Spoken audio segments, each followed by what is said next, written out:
all smile because we are off.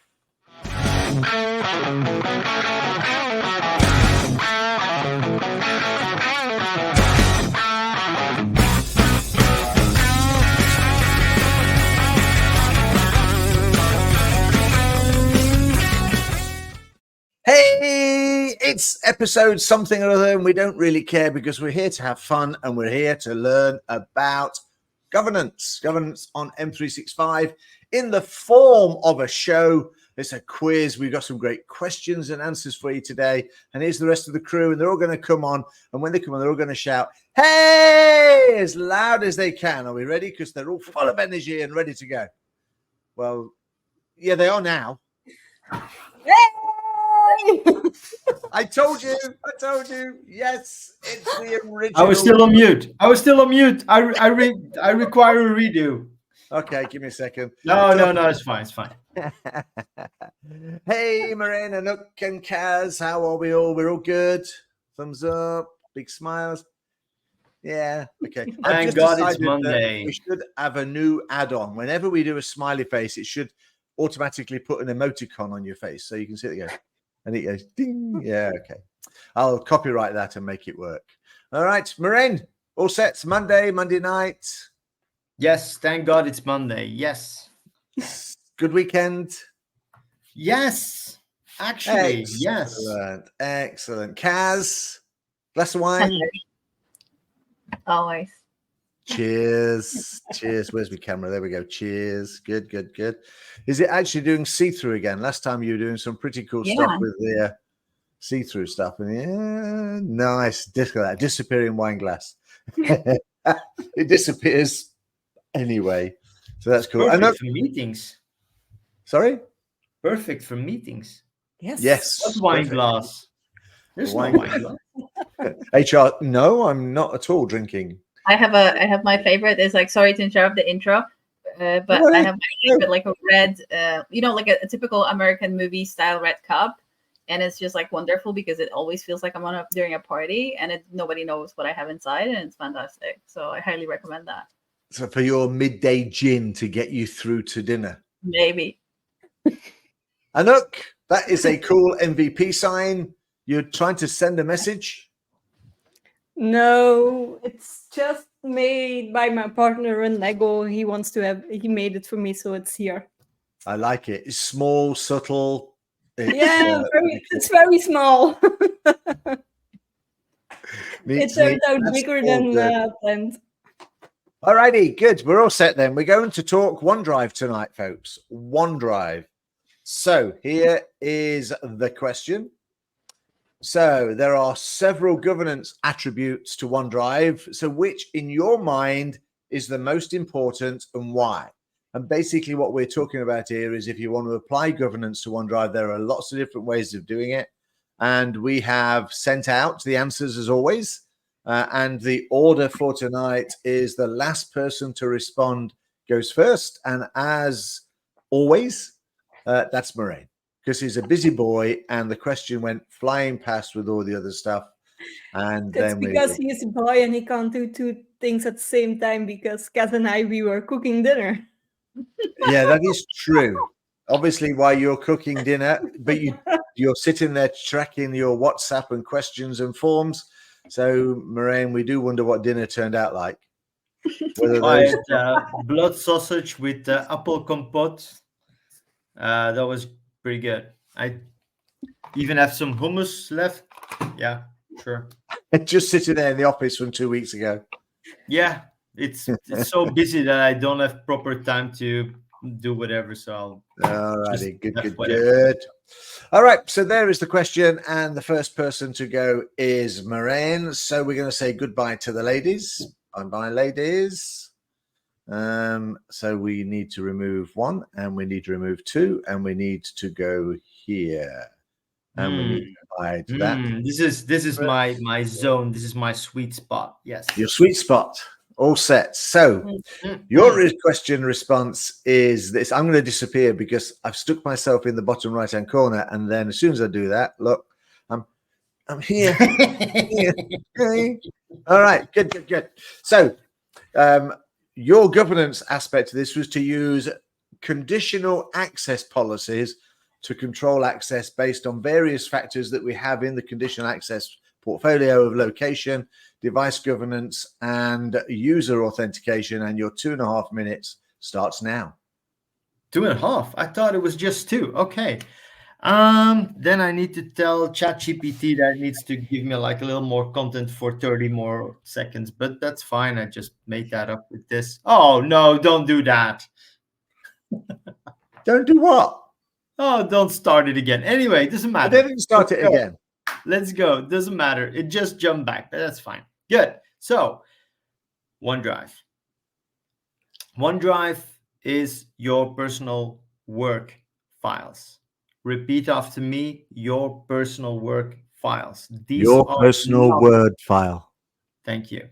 These are not the files or this is not the location to store the pictures of your last Christmas party or whatever. This is meant for work.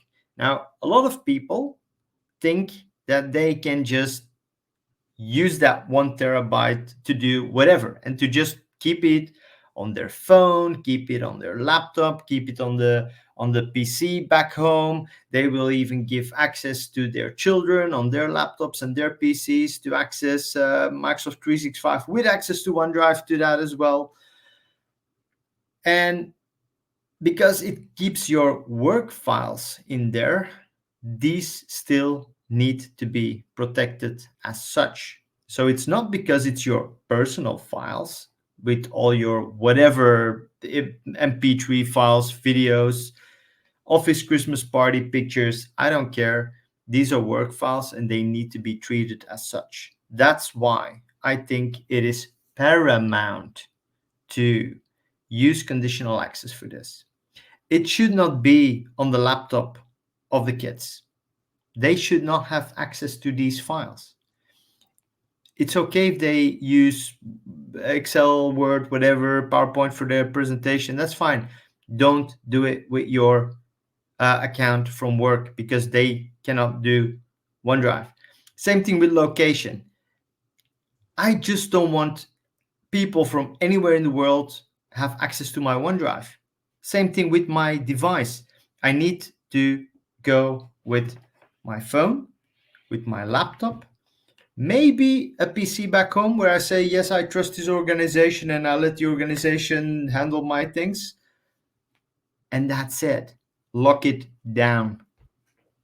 Boom. Mouse Boom. drop. Boom. Very good. Whoops.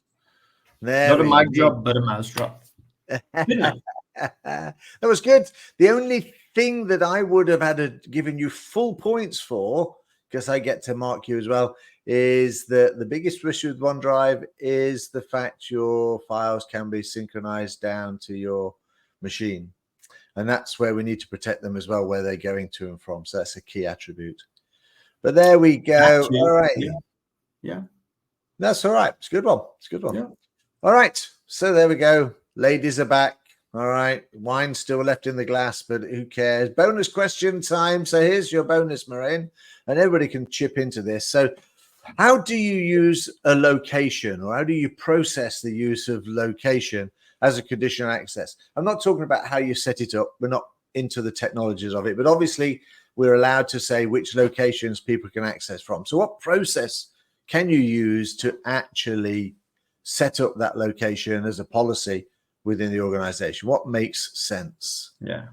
So you can either tie it down and just say, look, we are only working in France and Belgium, so these are the only places where you can access it. That's very restrictive. You could also say, I just want to have a list of the countries that are bad actors, like, I don't know, Russia and whatever, where people would not go to visit on holiday anyway. But that's a long list, and that list can change. And do you want to manage that list? I don't think so. So what I think what you just should do is just work with a simple list. Put some, I don't know, 20 countries on there, and then the rest monitor, see what's happening. If somebody goes to a specific country, or if you are working for a company that maybe does some third world country work, this will of course be different. But I mean, just make a little list of these things and just monitor the hell out of it. Find out where people log in from. Yeah. Flag it and track it. That kind of makes sense. Anybody want to add to that? Are there any problems by using locations?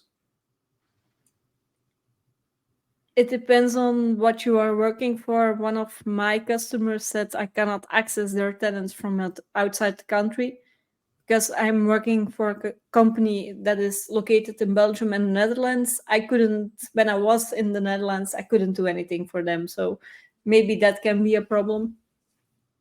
And what if your organization is so fucking huge and that you are literally everywhere? Like you have Coca-Cola and you have a single tenant, and like what then? Yeah. You know. Like Well, does it then even matter? Is then location a good use? Then I would No, probably go not. with device safety. Probably not. Yeah. Yeah. But then again, even in Coca-Cola, there's probably like a bunch of people that only need to be in the US, that only need to be in Europe, that only need to be in China. But So I you don't can know do if it you by should do it account, that role. granular. But there are companies that let you like break down the governance of one huge company worldwide into little pieces so that the local IT company can actually manage it. So there are companies that have such a solution. But No, it'd be good, especially if you had a management tool that could do that as well. That would make life easier. Yeah, exactly. That's what I'm talking about. I do get that. Yeah. But I do think that you can put a policy together for definite, so you can say, hey, look, 90% of the companies stay in China or stay in America, and they don't have to have a policy that allows them to travel. But then, of course, the more variations you have on it, the heavier the process is to manage it. And if you're somebody as big as Coca-Cola, big policies are probably something useful. Or like combination of like location plus IP from range X to Z or something. That's probably the best idea. Mm-hmm. Yeah, I think that if you're a big company, then you have less dependency on location and more dependency on device management. Mm-hmm. And you can see only a registered device is allowed access to it, whereas a smaller company. I mean, there's always the danger of the chairman being on holiday somewhere and suddenly find that he needs to get access to content and can't. So maybe a policy where somebody says, hey, look, I'm actually in this country and for the next 4 hours I need access, so that they can make a change. I mean, there are ways around it, but the technical debt you put into that setting could well get in the way. Good answer. All right, ladies, only because, but I'll go with Anouk and Kaz. Can you give me your marks for Moraine? And in the private chat, out of 5, as always. And just to let you know, Anouk did pick up a bonus point then because she used the word. It depends. It depends. All right. So just bear that in mind as we are sitting there giving our answers. Then if you want to get a few extra points, then we are good to go. All righty. And speaking of Anouk's bonus point, it is Anouk's turn. So we're going to say goodbye to Kaz again. I am Moraine. All right. Good. There we go. And your selected answer was this. So you think it's important to be able to do governance on OneDrive by ensuring that data classification and labeling is adopted by all users to ensure content is retained and adequately protected. All right, which just the same, you have 2.5 minutes. Let's just reset this clock. There we go. 1, 2. Oh, Moraine is right. It does jump back. All right, this video that I still have not got the hang of, just thought I'd say it before you did. You have got 2.5 minutes starting now. When I heard this question, I immediately think about collaboration. Why? Because OneDrive is used in so many organizations and so many people are putting their personal files on OneDrive, just like Moraine already explained earlier. And it's not only personal files. Many people are starting to share these documents with external people or with other people in their organization. even not knowing what could happen with them. So if you are going to put a basic label on all of these documents, it will be easier in your organization to say, hey, this is the policy with this default label. If you want to share it with external people, you really need to use a different classification for it. And then it's going to be protected and encrypted and safe for in your organization for using with other people's, for sharing it and all of that. It's not only about the classification, but it's also about the document lifecycle. You need to think about when do you are placing your documents on OneDrive to share it with different people, or when you're going to go to other platforms to share it with different people. And because of you do it on other platforms in Microsoft 365, you can keep using the default label and retention you have on it.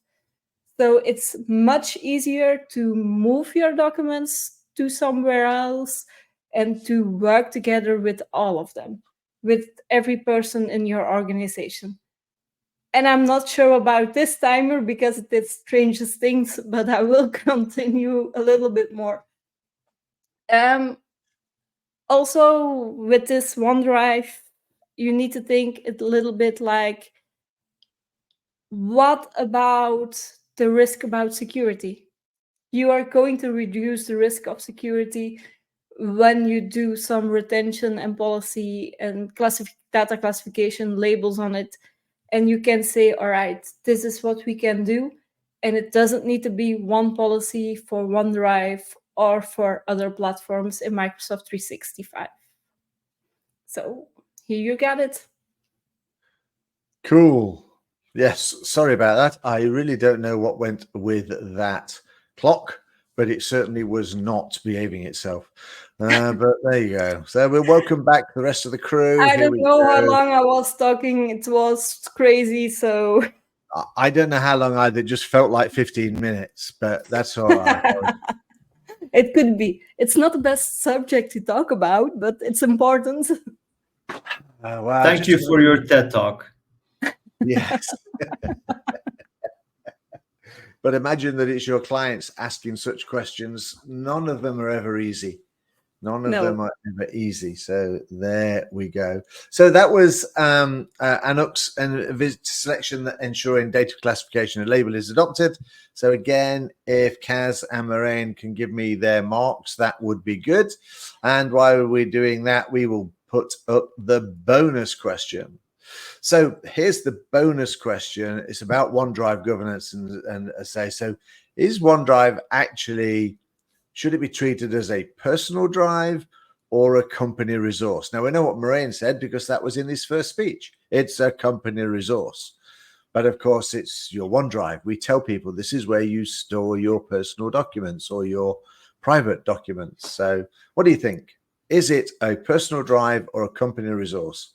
For me, it's a company resource. It's many times it's being in a replacement of their personal file share that they had on the on-premise environment.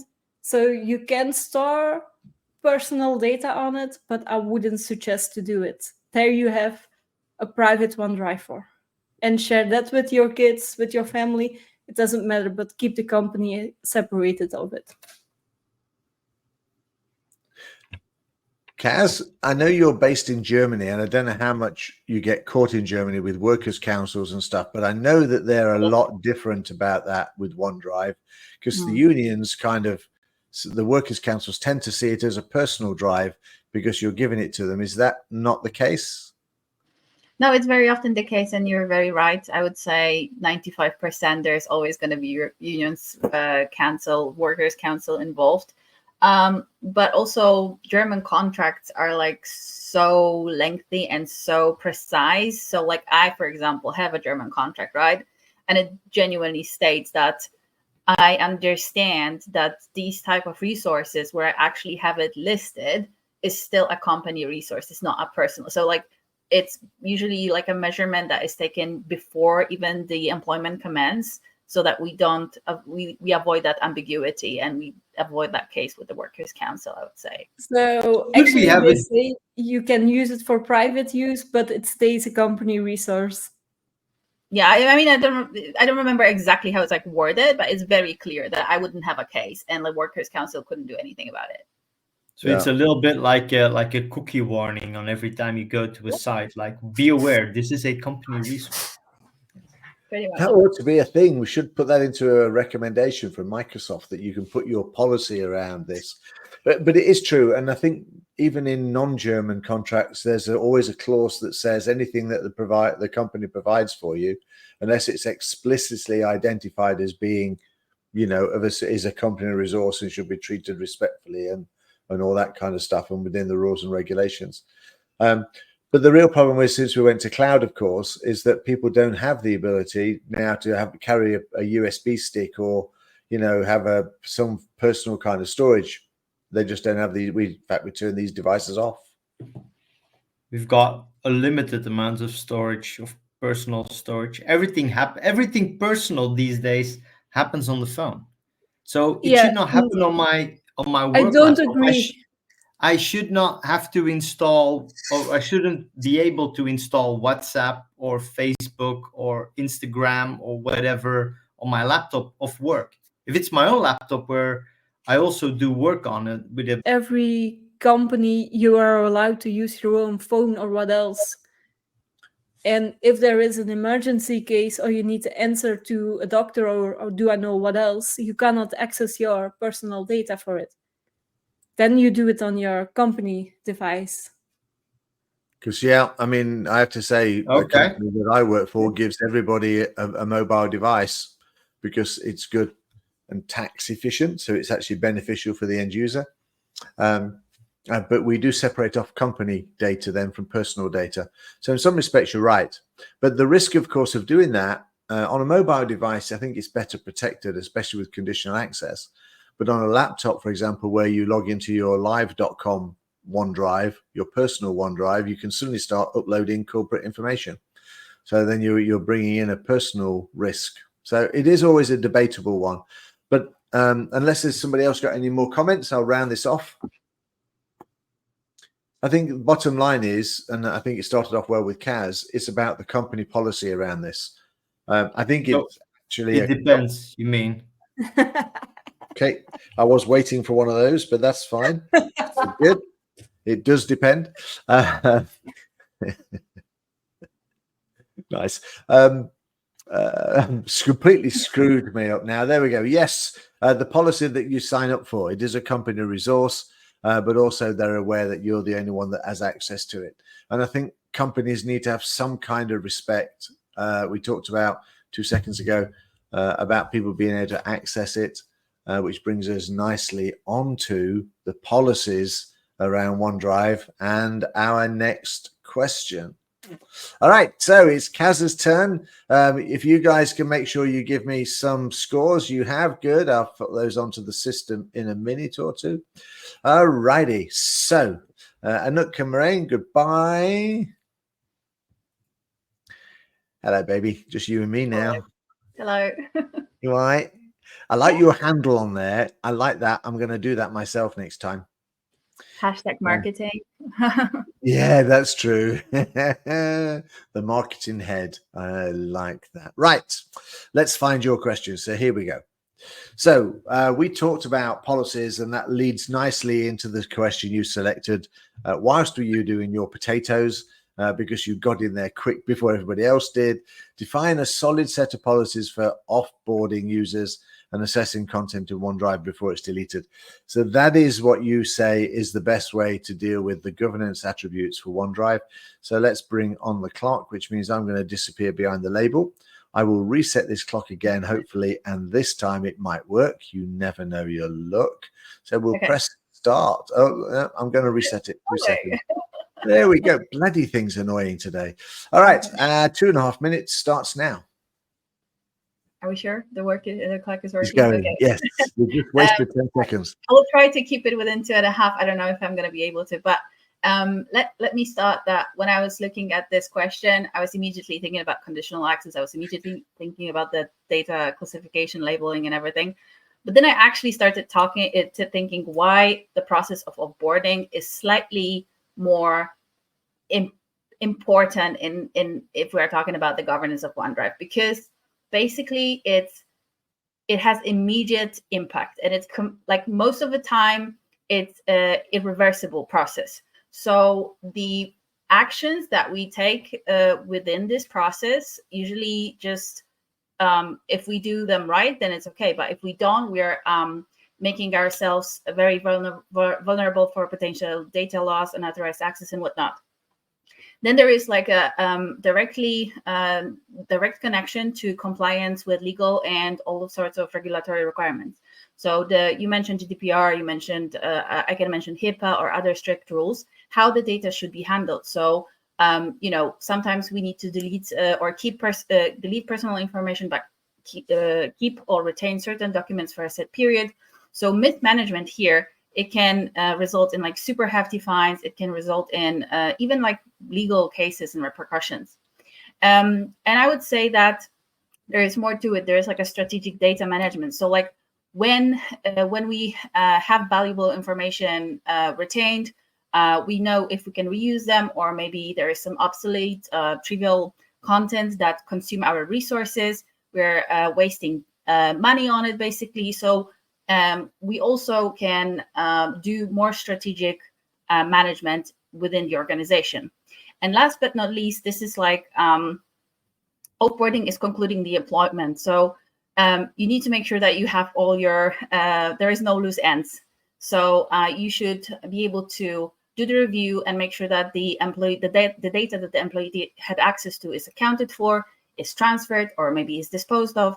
So, while all these things like classification and labeling or conditional access policies, they're important, but like classification and labeling heavily depends on users' compliance and basically management, and does not pose immediate risk.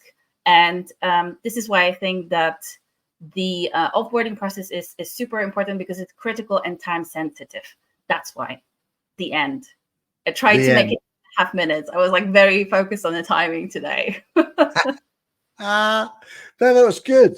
So strong policies, important, and legal implications. I like that. That's actually a very valid point. All right, let's go here and bring back Marianne. I was trying to just make sure that it's that this is very critical process, and so other things are more like reactive or a part of a bigger security framework, where this is a very, very clear, defined, critical process. That's why we should take this very seriously.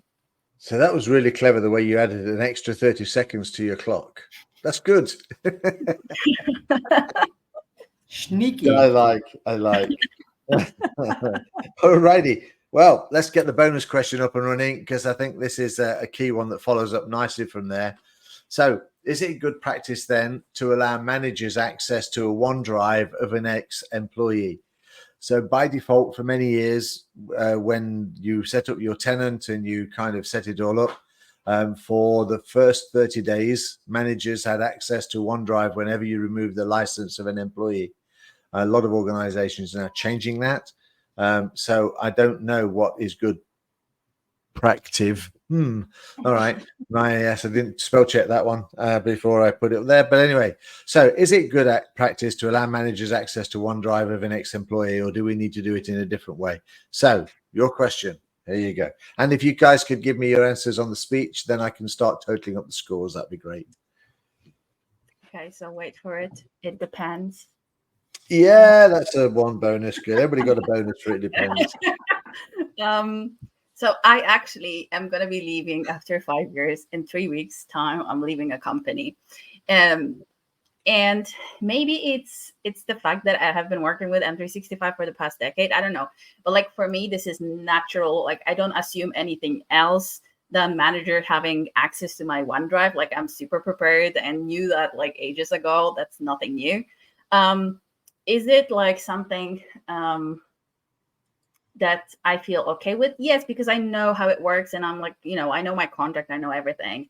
Is it better if there's other people involved? Maybe there is like a few people selected, or like maybe there's going to be like case manager if there is something that should be retained, or maybe there should be HR that should be involved. Like from my experience working with a lot of organizations, it actually is still very much the case that usually manager is getting the access and not many more people, I would say.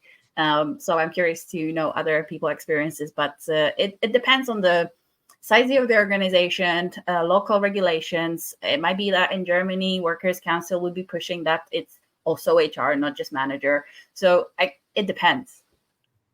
Case closed. It depends.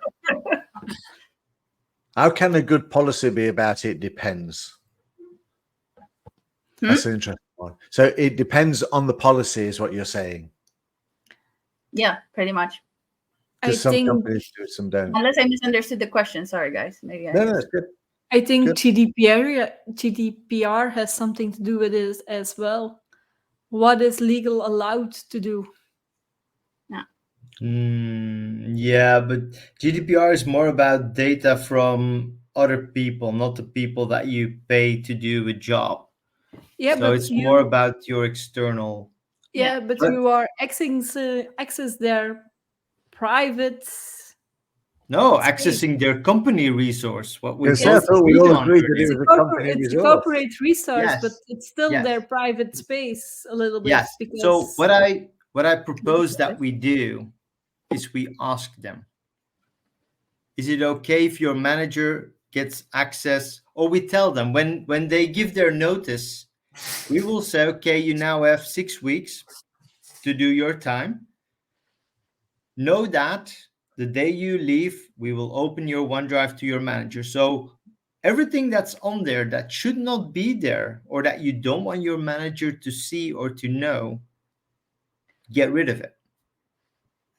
Because this is what is going to happen. Yeah, I think that's valid. I think that works until you fire somebody and you escort them out of the building with a box of pens and things from their desk. But that's true. But then, in that case, because there are so many weird cases. Like, for example, you have an issue with your manager, and your manager fires you because you are unhandleable or whatever, and then gets access to all your files.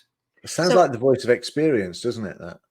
So it really matters. Like, what is the scenario? Sorry, but I'm just like I remember once I don't know if you ever had the chance, risk, opportunity, I don't even know how to call it, when somebody is escorted because they were like fired and like some of us do. Yeah. So I remember a big company called, I can't say the name, but they start with M. Anyway, so there was somebody that did something very wrong. And so there was like immediate telephones between the operations manager and HR and legal and whatnot. And so I remember there were there was 2 floor managers and an ops manager, looking at the screen at the same time, like making sure that they have fully noted that they're present, all of them together. So it depends. Like if you're terminated immediately, that's a different story. Whether versus me, Kas, hey, I'm gonna go buy. I have 6 weeks. I have a good faith. I know my, rights about OneDrive, my contract, whatever. So it really depends. I think Marine is right in some respects. You just need people to be told, guys, look, only put stuff on there that you want to put on there temporarily, and then email it to yourself and take it off OneDrive or something. Don't email it to yourself. Don't indeed, but do Why that not? not when you are. Why not? People are leaving the because company. then it's in your sent items. Well, then delete it out of there. But it's about Yeah, and don't tell it to the people when they are leaving the organization. You need to tell it when they are coming into the organization. Yes, exactly. And then repeat it every year. This is a company resource. This is not the place to share your illegal copy of Dune 2 with the rest of your team. Yes, exactly. But Marine, how do you react as a manager if an employee is fired or going to leave the organization and then deletes thousands of items of their OneDrive. You can regard that. You can see what they are doing at OneDrive. How does manager react on it? So it's not the best solution to say, hey, just delete whatever you want. Or what there this person will shouldn't there do. shouldn't be any important stuff on there anyway. There shouldn't be any private on their OneDrive. Shoulda, woulda, When it's coulda. from the company, it should be on their personal OneDrive at home. Yes, There is totally agree of with it. course, one answer to all of this, and that is that you ask legal to look at their OneDrive. Yes. So you sort of say, hey, I do believe there's content on there.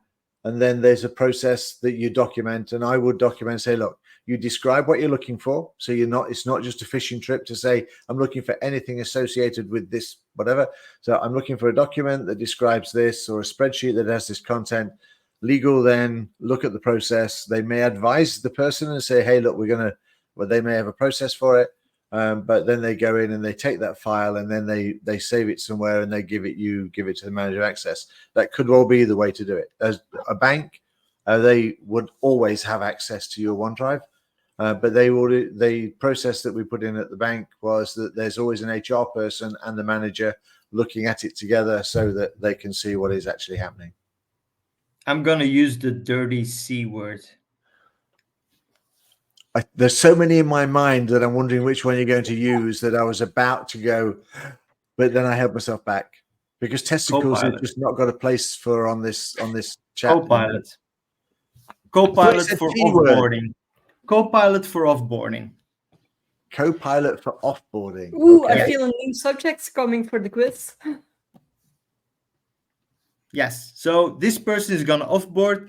Does this person have any important data regarding any ongoing projects on their OneDrive that is not also stored as a copy somewhere else?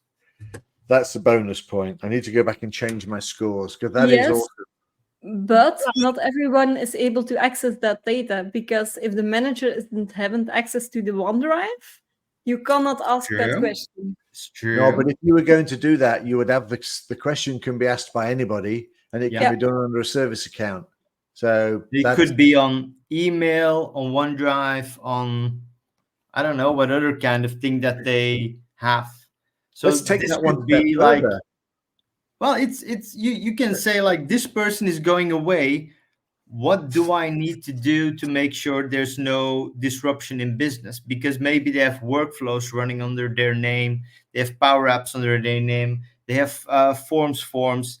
They have files in OneDrive that are shared that are being used. I don't know, so many things. Maybe they're the only owner of a Teams team. So maybe you just want to have a list of, these are all the things that I need to take care before that person leaves, before we throw away that license, because these are all the things that we need to do to make everything work seamlessly. I think that's brilliant, but I want to go back to what you said about OneDrive, about Copilot, because Copilot will obviously be able to give you a description of what is on there without actually opening it up to specific users or people. So I quite like that process says, I'm going to scan. You're right about the other stuff, but it's irrelevant really to OneDrive. But I like the idea of using Copilot to say, describe what is stored in this person's OneDrive. I don't know. This answer, I understand where Marian is coming from, but it doesn't really sit with me, because Copilot can have a very limited context understanding. And so it doesn't necessarily have to have access to everywhere exactly. Like, let's think about, I don't know, some limitation to certain SharePoint signs and whatnot. And isn't it increasing any potential security risks? Because Copilot can be if you don't have everything, let's say, set up in a proper way, Copilot in itself, it's already a security risk, potentially speaking. So I don't know, it doesn't set right. No, I get where you're coming from. I think in my mind, I would have used the AI part of Copilot. So I would have actually ran a routine that says, scan this, do a look at it from an AI perspective, and then give me the result as a one-off exercise when somebody's leaving the company, not a permanent Copilot access to it. But it is one way of being able to look at something without having access to it and getting a sense of what is in there. But it would be interesting when Copilot says, Yes, Steve Dolby is leaving the organization, and there's only mild porn documents and stories on his OneDrive, and they have no company access or relevance. And then you get to court and you said, well, AI said that. Like, what? I think the bottom line is that it is a company resource. We've all said that, regardless of what's been agreed with the end user. And if you've got any feeling that they're doing something illegal, you actually have a duty to check their OneDrive from a legal perspective. So if it gets really dodgy, somebody would always step in.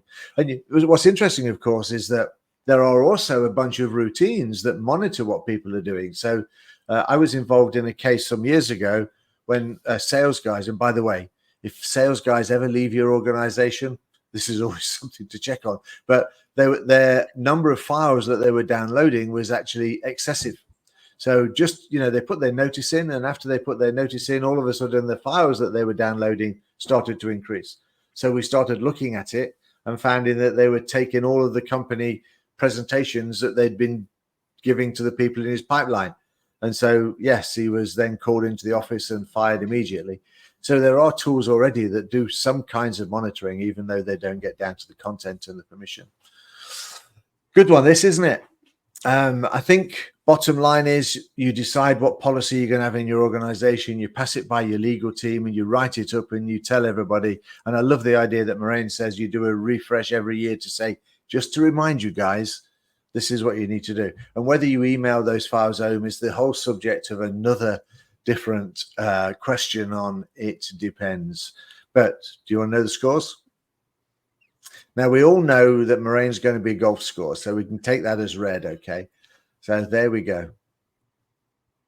How? I'm sorry, how? You did a very good speech, Kas. All of you got the It Depends. Moraine did get a last-minute bonus point, but it would have still not stopped him. But the scores on the doors are exactly as I make them up as I go along. So there we are. So sorry, Moraine, you did not come last this time. That's fine. That's fine. I know you don't make the rules. You just think of the rules and then you make them up. And then you just do whatever you want. But I get it. You don't make the rules. It's fine. No, that's true. But you did. You know why you did well this time, Moraine? Because you didn't get a chance to ask GPT. It actually came from your own knowledge base. Just a hint. It's too obvious you use ChatGPT too much, Moraine. You only used it once. Yeah, well, there you go. Anyway, guys, we don't really care about the scores. This is all about the learning and the ideas and making people think. So this is awesome. So Kas, goodbye. Thank you very, very much for joining us this week. See you later. Bye-bye. Moraine, you're on your way, matey. Thank you for joining us on this episode. And Anouk, bye. We'll catch up with you on another episode. So there we go. This is It Depends. Just had some really good information today talking about OneDrives. I've had to get my notes out because otherwise I don't remember them. But hey, Moraine was talking about it's not just personal files, but work files. And I think that is definitely one of the policies. Labels from Anouk, a really good way of making sure your data is well protected. And those legal implications that you need to consider, absolutely, from Kas. So that's it. It Depends. Another episode over and done. We'll catch you next time.